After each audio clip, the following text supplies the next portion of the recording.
5, 4, 3, 2, 1, 0.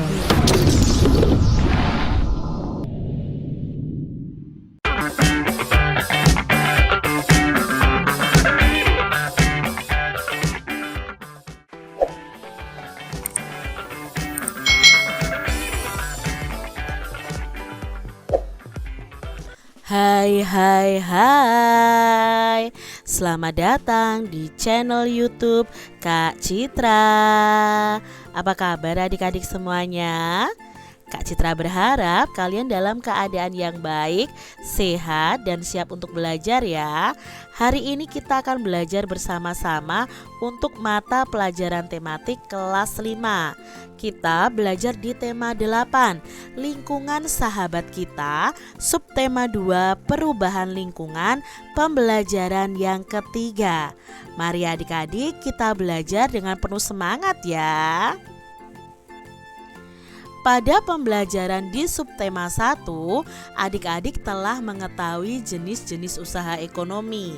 Ada usaha ekonomi yang memanfaatkan alam seperti pertanian, perikanan, dan perkebunan. Nah, berbagai jenis usaha itu dapat dikelola sendiri atau berkelompok. Apa saja jenis usaha yang dikelola sendiri? Mari kita cari tahu bersama-sama ya adik-adik. Jenis usaha ekonomi yang dikelola sendiri. Amatilah kegiatan ekonomi di lingkungan sekitarmu. Bagaimana pengelolaan kegiatan ekonomi tersebut? Jika dicermati, kegiatan ekonomi tersebut ada yang dikelola sendiri, ada pula yang dikelola secara berkelompok. Usaha yang dikelola sendiri itu disebut dengan usaha perorangan adik-adik. Nah, usaha ekonomi ini memiliki modal terbatas dan biasanya itu dikelola secara sederhana. Contoh usaha ekonomi perorangan itu sebagai berikut. Yang pertama adalah usaha pertanian.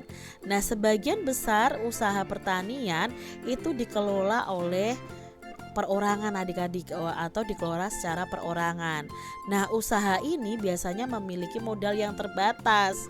Lahan-lahan yang digarap petani pun biasanya juga akan terbatas. Nah, lahan itu yang digarap petani itu biasanya ada persawahan dan tegalan. Namun ada juga usaha pertanian yang dilakukan secara besar-besaran. Lalu usaha perorangan yang kedua adalah usaha perdagangan. Nah, usaha perdagangan secara perorangan biasanya berskala kecil sampai sedang adik-adik. Contoh usaha perdagangan antara lain ya, ada pedagang asongan, pedagang keliling, pedagang kaki lima, pedagang di pasar, warung, dan toko kelontong. Berikutnya adalah usaha jasa. Nah, perhatikan usaha jasa perorangan di daerah sekitarmu. Coba sebutkan usaha jasa tersebut. Nah, secara umum banyak usaha jasa yang dikelola oleh perorangan. Contohnya usaha salon, fotokopi, bengkel ya, potong rambut, dan penjualan pulsa. Berikutnya ada industri kecil. Nah, sektor industri yang dikelola perorangan merupakan industri rumahan. Contoh industri rumahan antara lain usaha kerajinan tangan berupa pembuatan keramik, souvenir, tembikar, anyaman, dan mebel. Ya adik-adik ya, itu tadi usaha di bidang industri kecil. Nah adik-adik, amatilah lingkungan di sekitar kalian. Lalu kalian identifikasi nih jenis-jenis usaha ekonomi yang dikelola secara perorangan berdasarkan setiap jenisnya. Lalu buatlah laporan dalam bentuk tabel seperti contoh. Nah ini contohnya saja adik-adik. Misalnya jenis usahanya ada pertanian, perdagangan, jasa, dan industri kecil. Nah jenis usahanya apa di sekitar sekitar kalian. Misalnya di sekitar kalian ada pertanian padi, ada perkebunan sayur, lalu ada perkebunan palawija, ada peternakan ayam dan peternakan lele misalnya. Nah, banyak orang yang berada di jenis usaha ini ada berapa orang? Misalnya di sini ada 15 orang. Lalu yang di perdagangan, nah jenis usahanya apa? Misalnya sebagai pedagang asongan atau pedagang keliling, pedagang kaki lima, pedagang di pasar, di warung. Nah, itu jumlah orangnya berapa? Lalu yang di jenis usaha jasa yang perorangan itu ada berapa, dan yang di industri kecil ada berapa? Bisa kalian buat tabel seperti ini ya. Coba amati dan identifikasi jenis usaha di sekitar rumah kalian. Adik-adik, setelah itu buatlah clipping mengenai jenis-jenis usaha yang dikelola perorangan ya. Ini contohnya ya. Nah, siapkan buku gambar atau buku tulis tipis nih. Carilah gambar dari buku, dari surat kabar, atau dari majalah lama, atau dari internet. Lalu guntinglah gambar dengan rapi dan tempelkan pada buku gambar atau buku tulisnya. Lalu beri keterangan tentang nama jenis usaha dan sumber gambarnya. Jadi kalian bisa membuat clipping yang berisi jenis-jenis usaha yang dikelola secara perorangan. Usaha masyarakat banyak dipengaruhi oleh kondisi geografis dari tempat tinggalnya. Sebagai contoh nih adik-adik, di Bali, keindahan alam dan keunikan budaya Bali itu menjadikan industri pariwisata di sana itu berkembang sangat pesat. Akibatnya banyak jenis usaha jasa di Bali. Nah, tahukah kamu keunikan dari budaya di Bali? Yuk kita cari tahu bersama-sama adik-adik. Desa unik di Bali. Bali merupakan tujuan wisata yang sangat terkenal, baik di dalam negeri maupun luar negeri. Banyak hal yang membuat Bali ini menarik untuk dikunjungi wisatawan. Salah satu daya tarik Bali adalah adanya beberapa desa unik. Desa apa sajakah itu dan apa keunikannya? Mari kita baca penjelasan berikut ini. Desa yang pertama adalah Desa Tenganan. Nah, Desa Tenganan ini terletak di Kecamatan Manggis, Kabupaten Karangasem, di sebelah timur Pulau Bali. Desa ini merupakan salah satu desa tertua di Pulau Bali, adik-adik. Dan masyarakat di desa ini masih menjunjung nilai adat dan budaya. Desa Tengganan ini merupakan salah satu desa Bali Aga atau desa asli suku Bali. Nah, desa ini terkenal dengan kesederhanaannya. Berikutnya ada Desa Trunyan.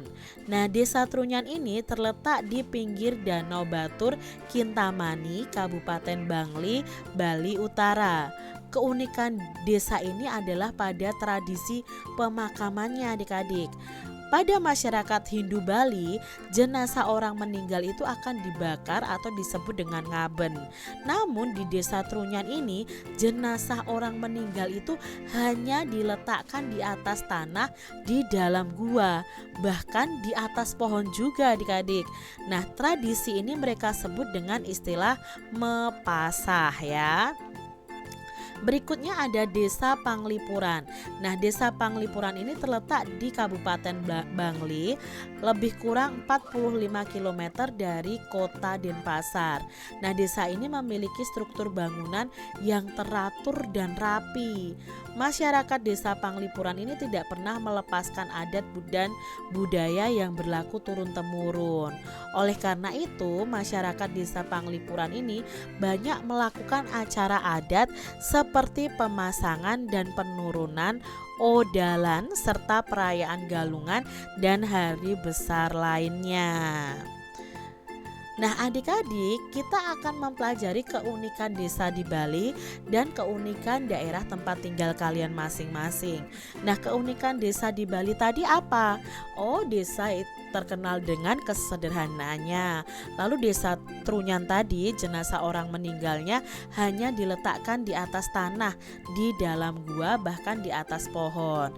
Lalu masyarakat desa Panglipuran itu banyak melakukan acara adat seperti pemasangan dan penurunan odalan serta perayaan galungan dan hari besar lainnya. Lalu yang berikutnya, apa keunikan daerah tempat tinggal kalian? Kalian bisa sebutkan. Nah, di sini Kak Citra tidak bisa menjawabnya karena daerah tempat tinggal kita kan berbeda-beda ya. Contohnya kalau Kak Citra tinggal di Semarang. Nah, keunikan daerah di tempat tinggal Kak Citra itu apa misalnya ya? Oh, masih ada di daerah Kak Citra ya, masih ada yang namanya peringatan Sasi Suro seperti itu ya, dimana nanti orang itu akan begadang ya, begadang tidak tidur sampai pagi hari, itu sebagai ungkapan prihatin ya. Itu misalnya seperti itu. Lalu kalau di kota Solo misalnya ya, di Surakarta itu ada sekatenan, itu juga keunikan daerah tempat tinggal. Nah, sikapku atas perbedaan budaya dan adat istiadat daerahku dengan daerah lain bagaimana? Nah, kita itu harus saling menghargai walaupun saling berbeda suku, budaya, adat istiadat, dan kita tidak boleh saling menghina adik-adik. Sikap menghargai keragaman suku bangsa itu sesuai dengan Bhinneka Tunggal Ika yang merupakan semboyan bangsa kita yang mengungkapkan persatuan dan kesatuan yang berasal dari keanekaragaman. Walaupun kita ini berbeda walaupun kita ini terdiri atas berbagai suku yang beraneka ragam budaya daerahnya, namun kita tetap satu bangsa Indonesia, memiliki bahasa dan tanah air yang sama, yaitu bahasa Indonesia dan tanah air Indonesia. Begitu juga bendera kebangsaan kita merah putih, seperti lambang identitas bangsa, dan kita harus bersatu padu di bawah falsafah dan dasar negara Pancasila. Demikian tadi adik-adik pembahasan kita di tema 8 subtema 2 pembelajaran yang ketiga. Semoga video pembelajaran ini bermanfaat untuk adik-adik semuanya, dan sampai jumpa lagi di video pembelajaran Kak Citra selanjutnya. Tuhan memberkati.